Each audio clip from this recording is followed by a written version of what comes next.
Okay, so this is Printer Jam.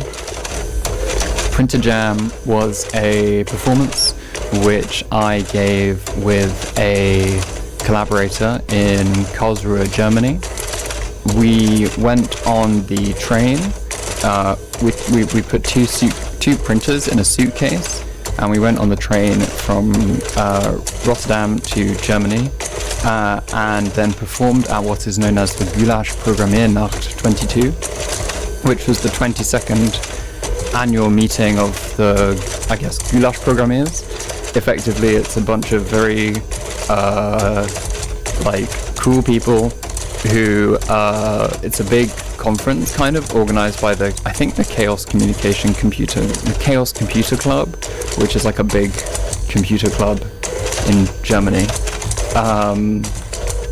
And we went there and we gave this performance where effectively we used again open sound control, which is this protocol for communicating between audio devices.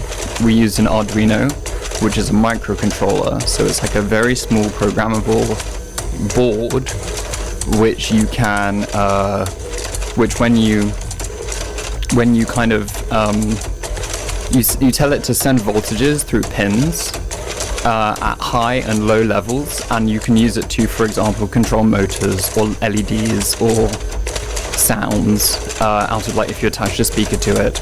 And there are lots of libraries which you can use with an Arduino in order to sort of make custom DIY technology. And we use that, and we have these discarded broken printers. And what you're hearing is me doing live coding, which is with printers. So the live coding is the art of making music or visuals, but in this case music, with sounds. And for this purpose I use a programming library called Tidal Cycles. Tidal Cycles was made by Alex McLean and was written in Haskell, which is a purely functional programming language, so everything in Haskell is a function. I'm not fantastic at Haskell, but I'm okay at Tidal Cycles. It's a really, again, it's open source software. You can download it online. You can go to, I think, tidalcycles.org, and you can just download Tidal Cycles and install it on your computer, and you can just start making music with code. And it's really well documented, and it has quite a good community around it that actively contributes to the source code and writes documentation. There's lots of notes in the source code and annotations in the source code that allow you to sort of see what different functions are doing. So this is really helpful. And then you can create sounds with it. And effectively, it's like a really good metronome for open sound control. So it kind of sends out messages, and you can program it, because it's open source, however you want to.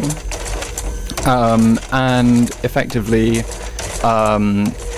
my collaborator and I programmed it such that we could send messages to this Arduino, which was using the open sound control library to then power motors inside printers. Or rather, it listened for messages received from Tidal Cycles and then sent electricity to motors, which, as you can hear, made sounds like this. So, for example, inside of a printer you generally have two motors. You have the one that works on the print head, the one that goes like left and right, and you have the one that works on the sort of tray, the feed, the paper feed, that goes forward and backwards. And the paper feed makes those kind of like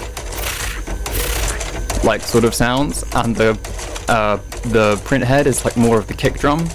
So it was really fun to sort of control these motors in different printers simultaneously, because you get these really varied rhythmic pattern sounds.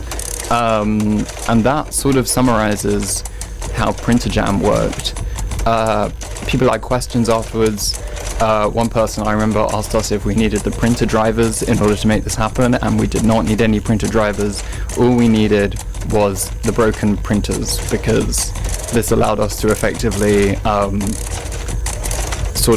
program them in a new way, and to make actually analog sounds with something that is very digital and sort of focused as a digital focus.